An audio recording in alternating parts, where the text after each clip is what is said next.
দেশে বর্ষা মৌসুমের শুরুতেই এডিস মশাবাহী রোগ ডেঙ্গু জ্বরের প্রকোপ ভয়ানক রূপ ধারণ করেছে। বিশেষ করে দেশের দক্ষিণ উপকূলের জেলাগুলোতে ডেঙ্গুর প্রকোপ বেশি দেখা যাচ্ছে। উপকূলীয় দ্বীপ জেলা ভোলাতেও চোখ রাঙাচ্ছে ডেঙ্গু। সোমবার জেলায় ডেঙ্গু আক্রান্ত হয়েছেন ৫ জন।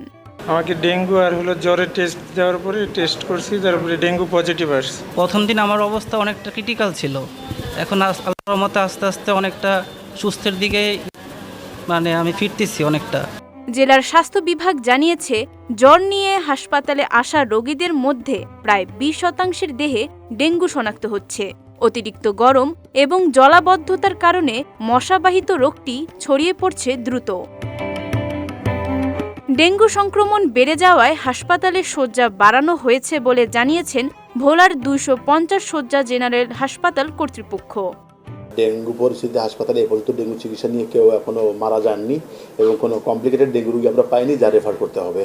মোটামুটি আমরা এখানেই চিকিৎসা দিয়ে ছেড়ে দিতে পেরেছি। এদিকে হাসপাতালের অপরিচ্ছন্ন পরিবেশ রোগীদের উপর খারাপ প্রভাব ফেলছে বলে অভিযোগ স্বজনদের।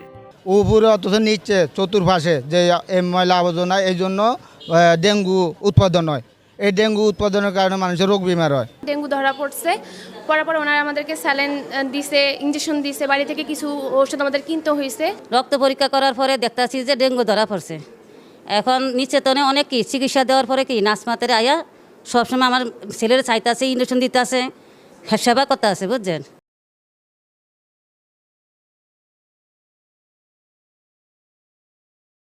অন্যদিকে ডেঙ্গু প্রতিরোধে সচেতনতা বৃদ্ধি সহ নানা পদক্ষেপ গ্রহণের কথা জানালেন জেলা সিভিল সার্জন। এই পর্যন্ত আমাদের ২৮ জন রোগী হয়েছে।